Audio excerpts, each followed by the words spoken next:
Ya, bismillahirrahmanirrahim. Assalamualaikum warahmatullahi wabarakatuh. Saya Muhammad Faldi Hermawan. Saya di sini akan menjelaskan video yang berjudul Kalimat Efektif dengan Baik dan Benar. Langsung saja ke pengertiannya. Pengertian kalimat efektif. Kalimat efektif ialah kalimat yang memiliki kemampuan untuk menimbulkan kembali gagasan pada pikiran pendengar atau pembaca seperti apa yang ada dalam pikiran pembicara atau penulis. Kalimat sangat mengutamakan keefektifan informasi itu sehingga kejelasan kalimat itu dapat terjamin.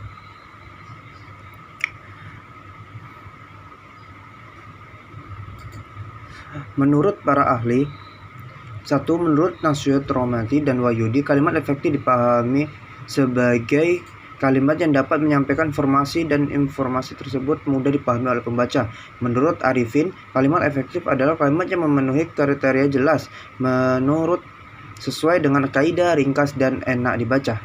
Menurut Akhdiyah, Aswad, dan Ridwan, kalimat efektif adalah kalimat yang benar dan jelas sehingga dapat memudahkan pembaca. Kesepadaan struktur. Memiliki subjek dan predikat yang jelas. Kejelasan subjek dan predikat suatu kalimat dapat dilakukan dengan menghindarkan penggunaan kata depan di dalam, bagi, untuk, pada, dan sebagian di depan subjek. Contoh, bagi semua siswa kelas 7 harus mengikuti kegiatan studi tour atau tidak efektif. Tidak memiliki subjek yang ganda di dalam kalimat tunggal. Contoh, pembangunan jalan itu kami dibantu oleh warga desa atau itu tidak efektif. 3. Beberapa kata penghubung interkalimat. Beberapa kata penghubung interkalimat seperti sehingga, dan, atau, lalu, sehingga, sedangkan, bahkan tidak digunakan pada kalimat tunggal. Misalnya sebagai berikut: kami datang agak lambat sehingga kami tidak dapat mengikuti acara pertama. Keperan bentuk. Kalimat efektif memiliki kebersamaan untuk kata-kata yang digunakan dalam kalimat. Yang dimaksud dengan kesamaan bentuk kata adalah jika ada pertama terbentuk verba, maka kata selanjutnya terbentuk verba. Namun, jika kata pertama terbentuk nomina, maka kata selanjutnya terbentuk nomina. Contoh, langkah-langkah dalam menulis kalimat efektif adalah memahami, mengetahui, dan mengaplikasikan definisi kalimat efektif tidak efektif. C. Kehematan kata. Kalimat efektif tidak menggunakan kata-kata atau frase yang tidak perlu digunakan untuk menghindari pemborosan kata dalam kalimat. Hal yang harus diperhatikan adalah: 1. Menghindari unsur yang dalam menjemuk. Contoh, saya tidak suka apel dan saya tidak suka pepaya. D. Kecermatan. Yang dimaksud dengan kecermatan adalah cermat dan tepat dalam memilih kata sehingga tidak menimbulkan keracunan dan makna garis. Contoh, guru baru pergi ke ruang guru. Tuh contohnya.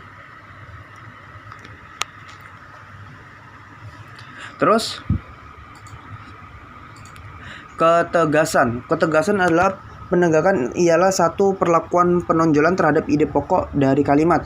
Untuk membentuk penekanan dalam suatu kalimat ada beberapa cara. 1. Meletakkan kata yang ditonjolkan itu di depan kalimat atau awal kalimat. Contoh, presiden mengharapkan agar rakyat membangun bangsa dan negara ini dengan kemampuan yang ada pada dirinya.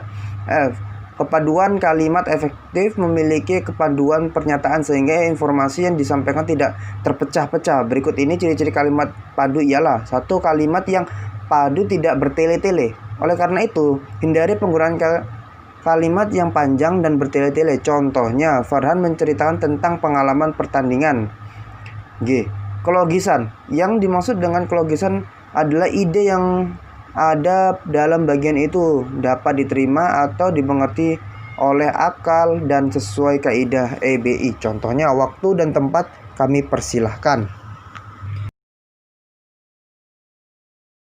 Jadi, kesimpulan pada kali ini, Kalimat efektif merupakan kalimat yang sesuai dengan kaidah bahasa, jelas maknanya, dan mudah dipahami oleh mendengar atau pembaca. Suatu kalimat dapat dikatakan kalimat efektif apabila memiliki beberapa syarat yang harus dipenuhi, yaitu mudah dipahami oleh pendengar atau pembacanya, tidak menimbulkan kesalahan dalam menafsirkan maksud dan penulis, menyampaikan pemikiran penulis kepada pembaca atau pendengarnya dengan cepat dan sistematis, tidak bertele-tele.